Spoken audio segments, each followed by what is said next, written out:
하나님은 우리에게 하나님의 계획과 하나님의 모든 것들을 보여주시고 드러내십니다. 이것을 계시라고 얘기하죠.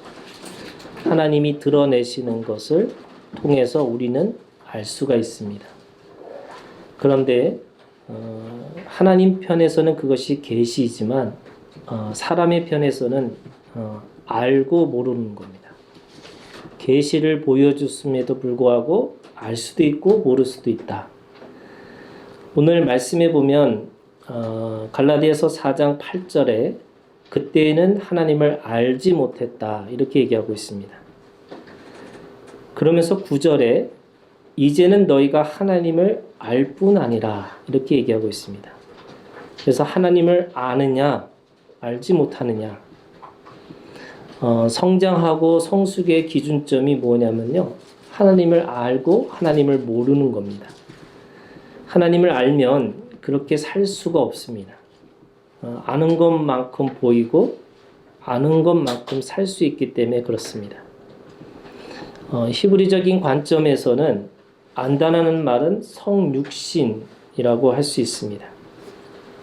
그러면 보이지 않는 말씀이 보이는 말씀, 육신을 이루고 살아가는 것이 안다라고 하는 겁니다. 안다라는 말은 육신이 이루는 진짜의 삶, 진짜 몸을 말하고 있는 거죠. 그래서 알면 생명이 이루어지고요. 알면 영원한 생명을 이루고 살게 되어지는 겁니다. 창세기 4장 1절을 그냥 그 단어 그 자체를 해석을 하면 아담이 그의 아내 하와를 알았다. 하와가 임신하여 가인을 낳았다. 하와는 내가 하나님으로부터 남자를 얻었다고 말했다. 이렇게 말씀하고 있습니다. 누가복음 1장 34절도 마찬가지입니다. 천사가 마리아에게 나타나서 아들을 낳을 것이다 라고 했더니 마리아가 내가 남자를 모르는데 어찌 일이 있으리까 하고 천사에게 말했습니다. 이 안다라고 하는 게 뭐냐? 이게 마음으로만 아는 것이 아니고 몸으로 안다는 뜻입니다.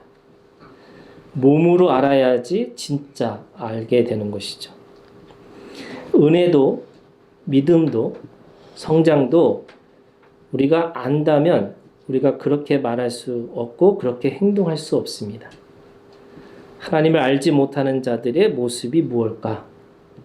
오늘 8절에 첫 번째 그렇게 설명하고 있습니다. 하나님을 알지 못하면 본질상 하나님이 아닌 자들에게 죽노릇한다. 이렇게 얘기하고 있는 겁니다. 이게 무슨 말일까요? 하나님을 모르기 때문에 하나님과 하나님이 아닌 것들과의 순서를 바꾼다는 겁니다. 하나님은 사람을 만드시고 그 사람에게 모든 만물을 다스릴 수 있는 청지기의 직분을 주셨습니다. 그런데 하나님을 모르니까 어떻게 되냐면 자신 위에 만물을 둡니다. 그래서 만물에게 지배를 받고 사는 거예요. 그리고 하나님은 사람이 만든 어떤 무엇이라고 생각합니다. 그래서 하나님을 가장 바닥에 두고 자신을 두고 위에 만물, 거짓 영을 섬기고 살아가는 것입니다. 이것을 로마서로 얘기하면은 영리라고 얘기합니다. 원래 순리는 하나님이 사람을 만드셔서 사람을 통해서 만물을 다스리게 하셨는데 사람이 영리라고 하는 그 잘못된 이해 또는 잘못 알고 있는 것 때문에 자연의 지배를 받고 살 수밖에 없다는 겁니다. 그래서 모르는 사람들은 이 자신의 가지고 있는 자신의 존재를 모르고 잘못 살고 있는 건데 똑같은 거죠. 일을 할 때도 마찬가지입니다. 우리가 집을 그리는데 사람은 집을 짓지 않는 사람은 지붕부터 그리는 거죠. 근데 집을 지어본 사람들, 이 건축을 해본 사람들은 털을 닦고 기둥을 세우고 지붕을 올립니다. 제가 목사님들한테 요즘에 이 건축을 해보라고 악담 아닌 축복을 하고 있는 거죠. 근데 이게 뭐냐면 제가 이 건축을 지금 하고 있는 과정에서 보니까 이 건축을 하는 과정에서 또 다른 관점들이 보이더라고요. 그냥 막연하게 생각했던 것들이 아주 실제적이고 구체적으로 보여지기 시작하는 겁니다. 이게 안다는 거죠. 이 관계도 마찬가지입니다. 관계가 신뢰를 주고 시작하는 거죠. 그래서 신뢰를 주고 존중하고 사랑하고 이해합니다. 그런데 관계를 머리로 하는 사람 또는 관계를 지식으로 하는 사람들은 이해부터 하려고 하는 거죠. 그래서 이해가 안 됩니다. 도대체 왜 이런 일이 또는 왜 저렇게 행동을 하는지를 이해가 될 수가 없으니까 존중할 수 없고 사랑할 수 없고 신뢰할 수가 없습니다. 여러분, 은혜라는 게 뭘까? 은혜라는 것은 하나님의 무한한 신뢰로부터 시작한다는 겁니다. 만약에 우리가 하나님 앞에 신뢰할 만한 것들이 있으면 당연히 그렇게 우리를 하나님은 사랑하시겠지만 사실은 들여다보고 이해하면 이해할수록 사람은 이해할 수 없는 존재처럼 또는 신뢰할 수 없는 사람들처럼 행동하고 살아가는 거죠. 근데 하나님은 이 묻지마 사랑을 주셨습니다. 이 묻지마 사랑이라는 게 뭐냐면 하나님께서 처음부터 무한한 신뢰로 관계하기 시작했다는 겁니다. 아멘. 믿음은 그런 의미에서 여러분 믿음은 결국 배반과 배신을 각오하고 신뢰하기로 작정하는 마음입니다. 하나님은 은혜를 주셨는데 그 은혜 속에 하나님의 믿음이 있습니다. 그게 뭐냐면 실패할 것 또 자신에게 그것이 해가 될 것을 각오하고 시작하신 겁니다. 손을 들고 무릎을 꿇고 머리를 바닥에 엎드리는 것, 우리가 이게 믿음이라고 그랬잖아요. 근데 이게 뭐냐면 그렇게 하면서까지 신뢰하겠다는 겁니다. 그게 믿음의 시작이고 그리고 모든 것의 시작입니다. 종로로 탄다라고 하는 말이 무슨 뜻일까? 이게 9절에 설명하고 있습니다. 9절에 하나님이 8절에 보면 하나님이 아닌 자들에게 종로로 탄다라는데 그걸 다시 설명합니다. 9절에 그것이 뭐냐? 다시 약하고 천박한 초동 학문으로 돌아가는 것이다. 이것이 하나님이 아닌 자들에게 종로로 탄다라고 하는 표현입니다. 약하고 천박한 초등 학문, 다시 말해서 그 초등 학문이라고 하는 법의 노예로 산다는 거죠. 은혜의 세계, 그 이전의 세계가 율법의 세계입니다. 그 율법의 세계는 순서적으로 반드시 먼저 있어야 하는 세계입니다. 무슨 말이냐면 하나님은 우리를 에덴 동산에서 온 사람으로 대우하십니다. 그래서 하나님은 그들을 노예로 보지 않으시고 하나님의 자녀, 하나님의 형상대로 지음받은 존재로 보고 계시는 거죠. 그런데 사람의 입장에서 보면 애굽에서부터 시작합니다. 왜냐하면 에덴 동산에서 쫓겨난 모든 인간은 사는 것 자체가 애굽 생활입니다. 그렇기 때문에 가나안이라고 하는 그 은혜의 세계를 들어가기 위해서 시작은 어디서부터 시작하냐면 애굽 생활에서부터 시작하는 겁니다. 그 애굽 생활이 기초 생활이고 초등 학문이고 그리고 모든 생명의 출발점입니다. 그런 의미에서 애굽에서 머물러 있으면 안 되죠. 하나님은 가나안 땅으로 살아가는 거지 애굽에서 살라고 말씀하지 않으셨습니다. 그래서 애굽과 가나안 사이가 광야라고 하는 이 광야의 삶으로 통과돼서 그 은혜의 가나안 땅으로 들어가게 말씀하고 있는 겁니다. 그러면 그 초등학문의 특징 두 가지죠. 하나는 약하고 천박하다는 겁니다. 이 약하다라는 말은요, 히브리서 7장 18절에 율법은 연약하고 무익하다는 뜻입니다. 이 연약하고 무익하다는 말은 사람을 대속하고 사람을 구원할 능력이 없다는 겁니다. 이거를 다르게 얘기하면 율법의 저주라고 얘기하는 거죠. 율법 자체는 좋은 거지만 사람들이 그것을 바라볼 때마다 율법의 저주가 있습니다. 그래서 그 율법의 저주 속에는 대속자와 구원자를 바라볼 수 있도록 지시하고 그 방향을 바라볼 수 있는 손가락 같은 역할을 하는 것이 율법이라고 할 수 있습니다. 우리가 코로나19가 일반적인 감기를 줄였다고 합니다. 그죠? 코로나19에 걸리지 않기 위해서 사람들이 열심히 손을 씻고 이 마스크를 쓰는데 이 손 씻기가 굉장히 중요하다는 거죠. 그래서 손만 잘 씻어도 건강해질 수 있다는 말입니다. 근데 그거를 다르게 얘기하면요, 손이 가장 더러워질 수 있는 그런 우리 몸의 한 지체죠. 율법의 저주라는 것은 결국 이 손가락과 같은 건데 해를 가리키고 달을 가리키고 진리를 가리키는 손가락과 같은 겁니다. 근데 사람들은 이 손가락에 뭐가 꼈니, 손가락에 마음에 안 드니 계속 그 손가락에 집중하고 있는 거죠. 그게 율법의 저주입니다. 율법은 생명의 기초 학문으로 우리에게 구원자를 바라볼 수 있도록 가르치고 있습니다. 여러분, 최고의 이 인생에서 가지고 있는 교훈이 뭘까?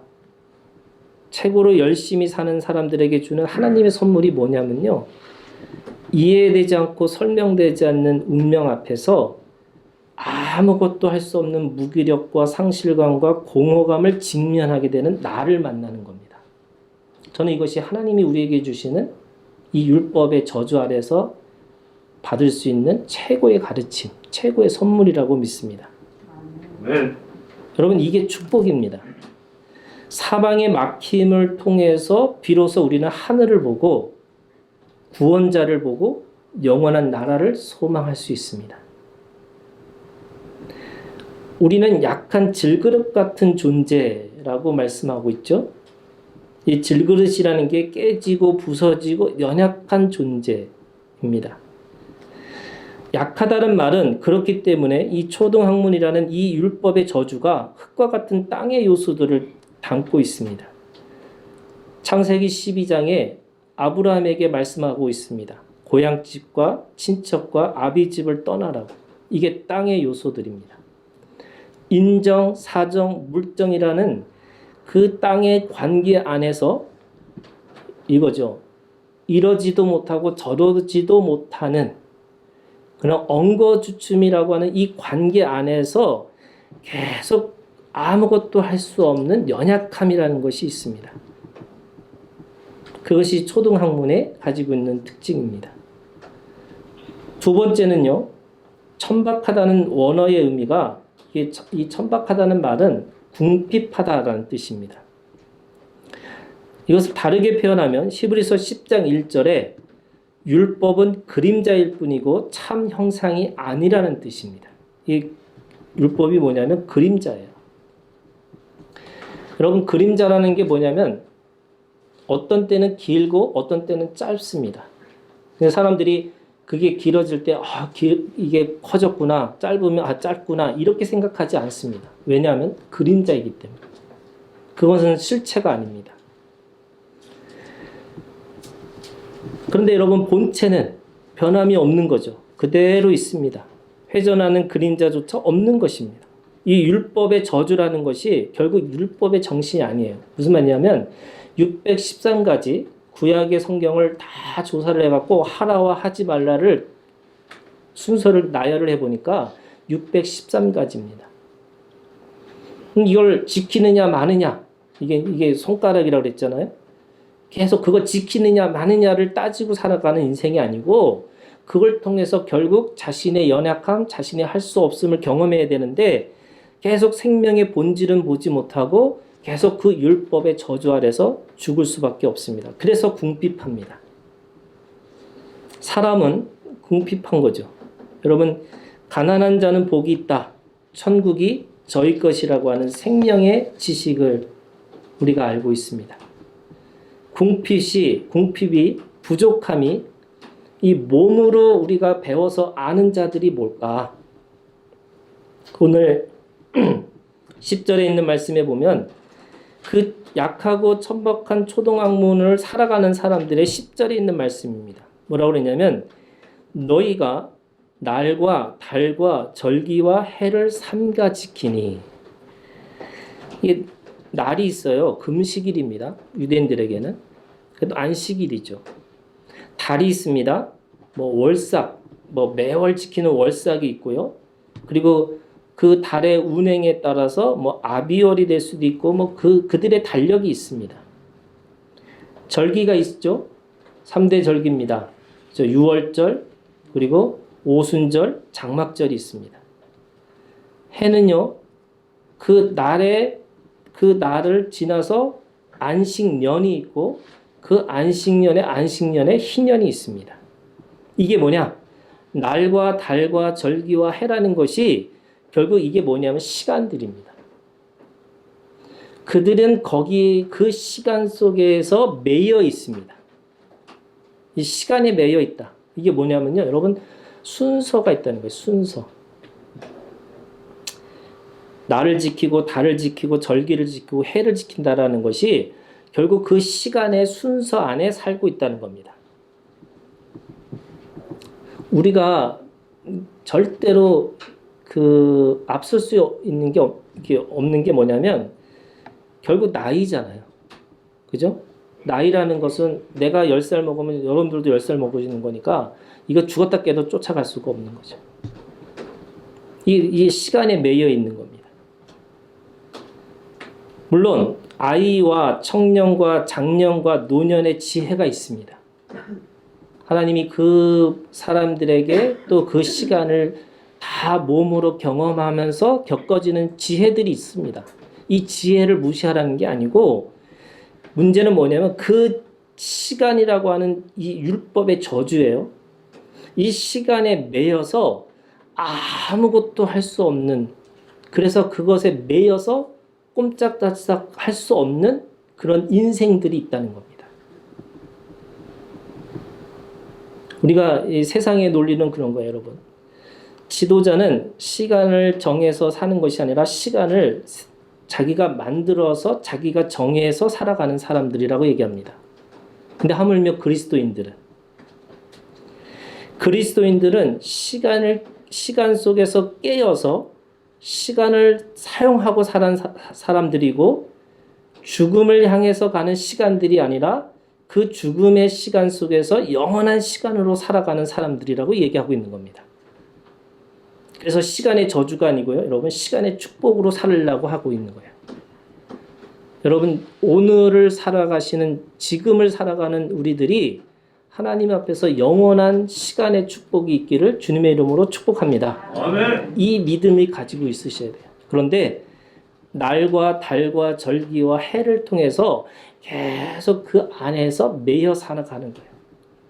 그래서 내가 나이가 많니, 나이가 적니, 또 막 계속 순서와 그거를 이거를 정해놓고서 그 안에서 계속 꼼짝달싹 못하고 살아가는 겁니다. 그럼 율법의 정신이 뭘까? 그게 11절입니다. 11절에 내가 너희를 위하여 수고한 것이 헛될까 두려워하노라. 율법의 정신, 다시 말해서 시간의 순서의 시간 속에서 살지 않으려면 어떻게 해야 되느냐? 너희를 위하여 수고한 것. 다시 말해서 예수님이 그렇게 사셨고 그렇게 죽음의 시간 속에서 영원한 시간 속으로 살아갈 수 있는 그 능력과 그 힘을 그리스도의 수고로 그것을 우리에게 주셨다는 겁니다. 이거를 19절은 이제 여러분 갈라디아서 우리가 다음 주에 할 거지만 갈라디아서 4장 19절에 있는 말씀에 보면 그 수고가 뭐냐? 나의 자녀들아 너희 속에 그리스도의 형상을 이루기까지 다시 너희를 위하여 해산하는 수고를 하노니. 예수님이 우리를 시간에 저주하고 율법에 저주하고 그 속에서 살려고 하지 않기 위해서 아이를 낳는 해산의 수고를 하셨다는 겁니다. 이 해산하는 수고, 그리스도의 수고를 믿고 살아가는 거죠. 율법의 정신을 정리한 것이 로마서 7장 12절의 말씀인데요. 율법은 거룩하고 계명도 거룩하고 의로우며 선하다.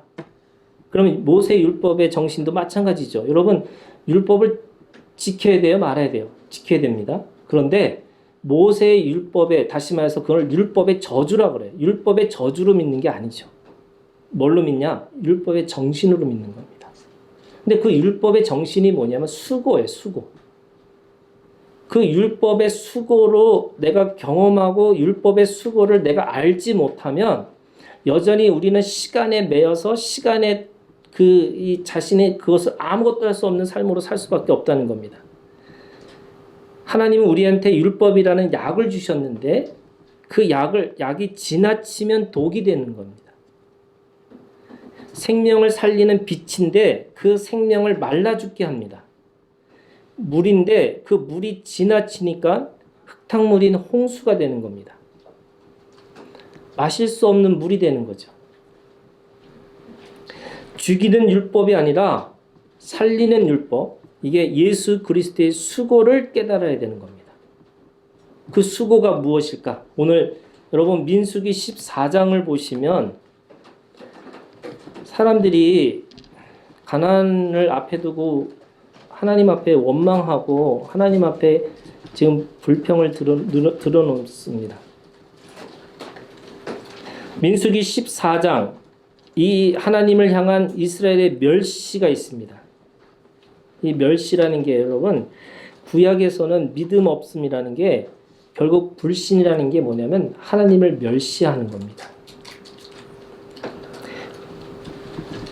이 멸시라는 말은 하나님을 화나게 하는 것이고 분노하게 만드는 어떤 일인데, 그럼 언제 하나님은 분노하셨을까? 오늘 2절에 있는 말씀에 그거를 원망이라고 하고요. 1절에 있는 말씀에 보면 그들이 부르짖고 통곡하고 있습니다. 이 부르짖고 통곡하는 이유가 뭐냐면 억울하다는 거예요. 하나님 앞에 억울합니다. 가나안을 앞에 두고 애굽으로 돌아가자고 하는 것이고, 왜 돌아가고자 하냐면 이 가나안으로 들어가면 죽을 것 같다는 거예요. 왜 우리가 여기까지 와서 내가 왜 여기서 죽어야 되냐는 거죠. 그래서 뭐라고 그랬냐면 애굽의 노예 생활이 더 좋았다는 겁니다. 지금이 너무나 억울하고 스스로 불쌍하다고 생각해서 그렇게 생각하고 하나님 앞에서 원망하고 불평하는 건데, 그거를 뭐라고 표현하고 있냐면 멸시라고 표현합니다.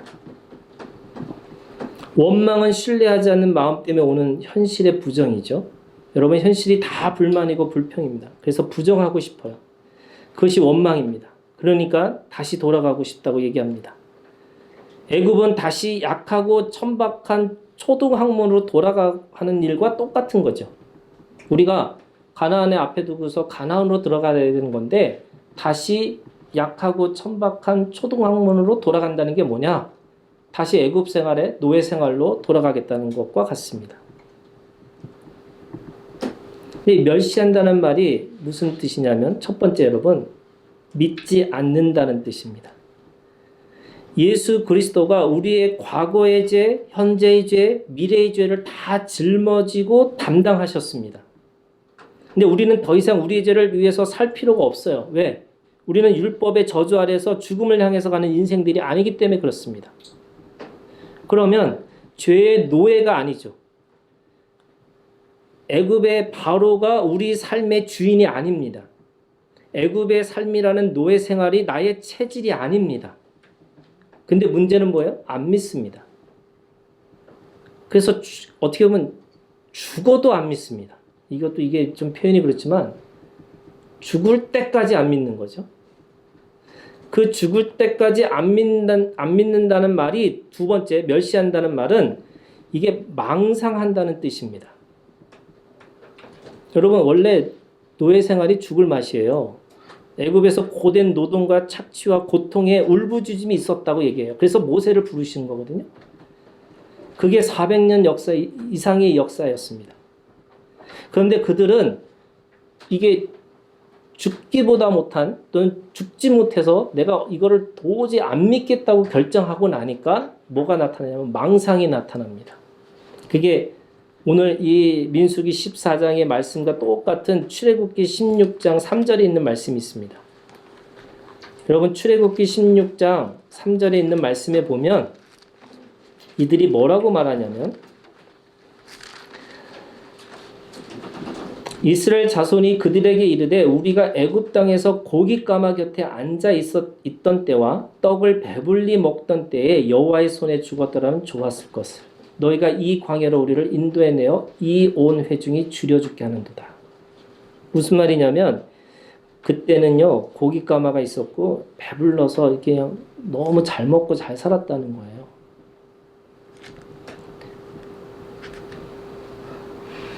근데 잘 먹을 때가 있었을까요? 있었겠죠, 한 번.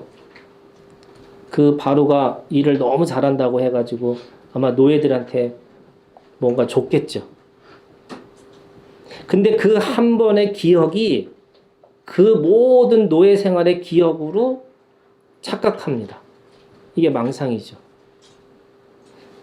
이게 죽음 앞에서 가나안 땅에 들어가려고 하는데 죽을 만큼 힘드니까 과거의 상처와 과거의 아픔이 오히려 그것이 과거의 아픔과 상처가 아니라 오히려 그것이 그때가 좋았어 라고 생각하는 망상이 생기는 겁니다.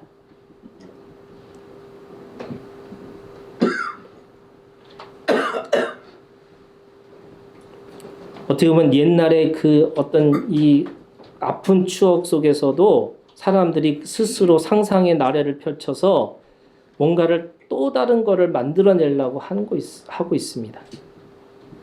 이게 뭐예요? 멸시입니다. 하나님의 언약을 잊어버리고 과거의 상처이든 영광이든 그것에 매몰되어서 아프고 슬프고 괴로워서 과거의 영광을 뭐 하고 있냐면 망상하고 있어요. 그때가 좋았다고. 아니 좋았으면 거기서 살았어야 되는 거잖아요. 그런데 그게 아니고 하나님이 거기 애굽에서 나오게 하셔서 가나안 땅으로 들어가게 하신 거지 애굽에서 영원히 살라고 말씀하고 있는 것이 아닙니다. 자, 믿지 않고요 망상하니까 무슨 일이 벌어지냐면 애굽으로 돌아가겠다고 하는 겁니다. 멸시는 뭐냐? 돌아가겠다는 거예요. 애굽에서 가나안으로 들어가는 것이 하나님의 목적인데 그 목적을 따라 살아가는 인생이 아니라 돌아보고 다시 돌아가겠다는 거예요.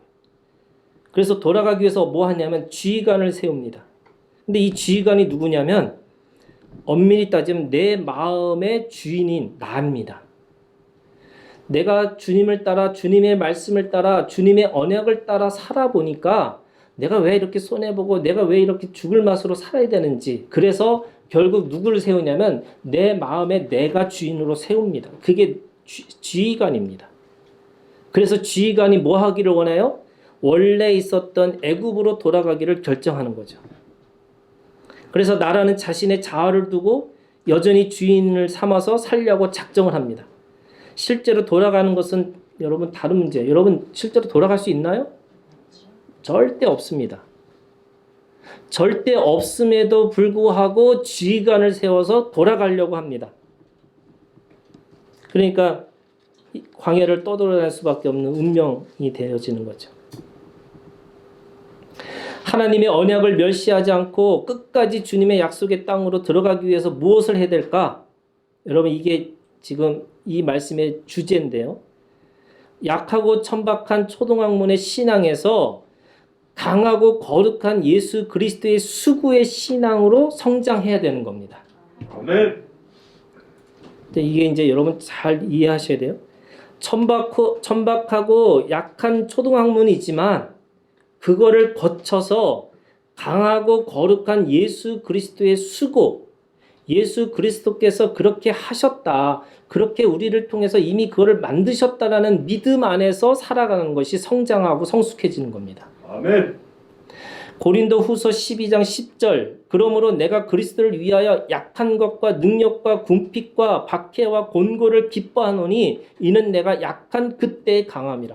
이것도 또 다른 말이에요. 이것도 이해하셔야 돼요. 여러분, 이스라엘 백성들이 왜 가나안 땅에 들어가기를 두려워했습니까? 죽을까 봐입니다.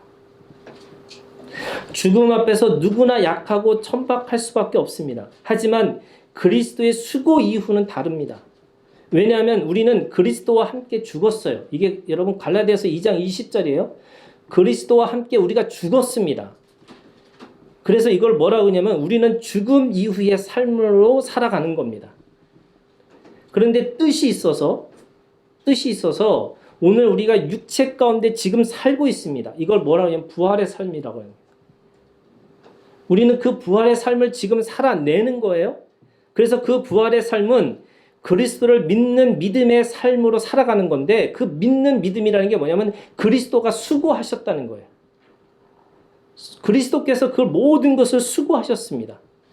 그래서 우리는 육체 가운데 사는 것은 그리스도를 믿는 믿음의 삶으로 살아가는 거예요. 근데 이거를 이제 어떻게 표현하냐면 종교는요, 죽음 이후의 삶을 살아가는 거예요. 그래서 여러분 빨리 죽어서 빨리 천국 가기를 원하죠. 이게 죽음 이후의 삶입니다. 그런데 정확하게 이 갈라디아에서 우리에게 말씀하시는 것은 뭐냐면 죽음 이후의 삶 이후의 삶입니다. 이 말씀을 잘 이해하셨으면 좋겠어요. 죽음 이후의 삶인데 우리가 죽어서 천국 가는 게 아니라 천국에서 우리는 이미 예수 그리스도와 함께 죽어서 함께 천국에 갔어요. 그런데 하나님께서 남은 사명을 두시기 위해서 우리를 육체 가운데 여기를 보내신 겁니다. 이 보내신 이 삶 속에서 뭐 하느냐면 삶 이후의 삶을 살아내라고 말씀하고 있어요. 제가 이거를 이제 표현을 얘기하면 여러분 믿음은 땡기는 겁니다. 천국의 삶을 여러분 땡겨서 믿으셔야 돼요. 아멘. 이게 표현이 좀 그렇지만 여러분 히브리서 11장 1절은 믿음은 바라는 것들의 실상에 보지 못한 것이 증거라는 말은 결국 그게 뭐냐면 구약에 있는 사람들조차도 예수 그리스도를 미리 그거를 경험하는 게 아니죠. 실제로 그걸 믿고 그리스도의 수고를 믿고 그들은 구약의 시간을 살아낸 겁니다. 그러면 오늘 우리가 살고 있는 이 삶이라는 것도 여러분 어쩔 수 없이 죽을 맛으로 살아서 빨리 우리가 천국 가는 삶이 아니라 오늘 우리에게 남은 사명이 있기 때문에 하나님께서 삶 이후의 삶으로 살아내게 하신다는 거예요. 아멘. 그래서 죽음 이후의 삶 이후의 삶입니다. 그렇기 때문에 여러분 오늘 우리가 부활을 믿고 우리가 영생을 믿고 그 믿음으로 말미암아 약하고 연약하고 그래서 천박한 것처럼 보일다 할지라도 이곳에서 강하고 담대하게 우리가 믿음으로 살라고 말씀하고 있는 겁니다. 아멘. 자, 그러면 여러분 세 가지예요. 오늘 우리에게 육체의 시간이 있습니다. 우리가 지금 살고 있는 게 육체의 시간이죠. 근데 이 육체의 시간이 뭐예요? 약합니다. 하지만 그 약함이 그리스도를 믿는 믿음으로 살기 때문에 뭐 하냐면 그 약함의 시간 속에서 서로 돕는 능력으로 뭐가 되냐면 강함이 됩니다. 진짜 약하다는 것을 경험한 사람일수록 서로 연합하고 서로 연결되어지는 능력, 예수 그리스도의 그 강함을 경험하고 살 수 있는 겁니다. 아멘. 가나안 땅에 앞에 두고 그들은 거인처럼 보이고 그들은 도저히 우리가 이길 수 없는 존재처럼 보이는데 하나님의 말씀에 기대서 12부족이 함께 그것을 따라가게 되면 그 약함이 하나님 앞에서 강함이 될 수 있다고 말씀하고 있는 겁니다. 아멘. 그런데 그걸 믿지 않은 거예요. 가나안의 힘은요, 능력과 무기를 가지고 싸워서 이기는 전쟁이 아니죠. 그 전쟁은 오직 약함으로 서로 신뢰하고 말씀대로 복종하고 순종하는 태도의 무기를 가지고 싸우는 영적 전쟁입니다. 똑같아요, 여러분. 우리가 가지고 있는 믿음이라는 게 결국 나 혼자서 잘 믿고 내가 뭔가 해보겠다 하면 할수록 약하다는 걸 경험할 수밖에 없습니다. 하지만 서로 연합하고 서로 연결되어져서 그 서로 돕는 능력을 가지고 살아다 보니까 그것이 강함이 되어지는 겁니다. 그래서 강함을 추구하고 살아가는 게 아니고요. 약함을 믿음으로 살아가는 겁니다. 아멘. 이것이 초등학문으로 돌아가지 않는 비결입니다. 약한 시간에 서로 상호 의존하고 그래서 서로 상호 의존하는 시간으로 영원한 생명의 시간을 살아낼 수 있다고 하는 것이 그리스도의 수고고 그리스도의 믿음이고 오늘 우리의 믿음이라고 말씀하고 있습니다. 아멘. 두 번째, 육체의 시간이 약하지만 그 안에서 우리가 연합하는 것처럼 육체의 일을 도모하기 때문에 우리는 천박합니다. 여러분, 이 천박함이 우리가 가지고 있는 어떻게 보면 사랑하고 뭐 서로 돕고 하는 것 자체가 너무나 미세하고 어떻게 보면 너무나 서로에게 아무것도 아닌 것처럼 보이는 그런 천박한 일처럼 보입니다. 그런데 그리스도를 믿는 믿음으로 살기 때문에 육체의 일이 그리스도의 몸을 서로 채워주는 교회라고 하는 가장 거룩한 교회를 우리가 함께 세워나가는 하나님의 일이 되는 것입니다. 먹고 마시는 거요. 이게 너무나 동물적인 거잖아요. 근데 먹고 마시는 일이 예수 그리스도의 수고의 믿음 안에서 우리가 그렇게 믿으면 그것이 다 하나님의 일이 되는 겁니다. 가장 거룩한 일이 될 수 있습니다. 아멘. 그렇기 때문에 여러분 가나안 땅을 이 12족속에 한 사람씩 대표를 해갖고 12명이 돌아봤어요. 어떤 사람은 그 땅이 문제가 많습니다. 젖과 꿀이 흐르는 땅이 아니라 비가 오지 않는 척박한 땅이고 이 거인들이 사는 땅이고 도저히 우리가 들어가서 살 수 없는 땅이라는 것을 보는 것이에요. 척박한 땅입니다. 그런데 믿음의 눈으로 보니까 그 믿음의 눈으로 그것이 가장 하나님께서 협력해서 선을 이룰 수 있는 가장 아름다운 땅이고 하늘을 봐야지만 비가 와서 그 농사를 짓는 땅이기 때문에 그 땅은 젖과 꿀이라고 하는 하나님의 말씀을 의지하고 하나님의 말씀에 복종하고 살지 않으면 살 수 없는 땅이기 때문에 그 땅이 가장 하나님 앞에서 좋은 땅인 것을 알게 되는 겁니다. 아멘. 육체의 일을 도모하기 때문에 천박하지만 그 천박한 일이 하나님의 성령 안에서 내가 그것을 바라보니까 그 천박한 일이 가장 거룩한 일이고 하나님 앞에서 가장 올바른 일이고 바른 일이고 그래서 하나님의 몸을 세우는 일이라는 것을 믿음으로 고백하게 되는 것입니다. 아멘. 그래서 여러분 친밀하고 세심한 하나님의 사랑이 가장 그 미세한 일 속에서 우리 가운데 일을 하고 계시는 거죠. 모세는 율법을 줬다고 그랬어요. 그런데 예수님은 우리 가운데 율법으로 오셨다는 겁니다. 주신 율법이 아니라 오신 율법이죠. 그래서 율법의 마침이신 예수 그리스도가 우리 안으로 우리의 몸으로 오셨기 때문에 우리의 마음과 몸 안에 율법의 칼이 있어요. 말씀의 검이 있습니다. 그런데 주어진 이 율법은 모세의 율법은 그걸 가지고 내가 어린아이 같기 때문에 그걸 가지고 누군가를 해할 수도 있고 또 자신에게 해할 수도 있는 그 율법의 칼이지만 그 율법의 칼이 내 마음으로 내 몸으로 들어오니까 이제는 그 말씀을 통해서 우리가 하늘의 법을 따라가고 생명의 법을 따라가고 은혜의 법을 따라갈 수 있는 사람이 될 수 있습니다. 여러분 그리스도의 율법은 결국 살리는 법이 되는 거죠. 살리는 것이 목적입니다. 정과 욕은 죽이는 법이지만 원망과 원통과 원수는 우리를 죽음으로 가게 할 것입니다. 그래서 여러분 고린도전서 13장 그 사랑의 장에 우리한테 말씀하는 게 세 가지가 있어요. 어린아이의 말을 버리라고. 어린아이의 깨달음으로 돌아가지 말라고. 어린아이의 생각에 머물러 있지 말라고. 아멘. 장성한 사람이 되어서는 어린아이의 일을 버렸노라고 외치고 다시는 돌아보지 말고 당당하고 의젓하고 담대하게 예수 그리스도의 수고로 예수 그리스도를 믿는 믿음으로 오늘을 살아내라고 말씀하고 있습니다. 아멘. 여러분 이 믿음이 우리 가운데 있기를 주님의 이름으로 축복합니다. 아멘. 기도하겠습니다.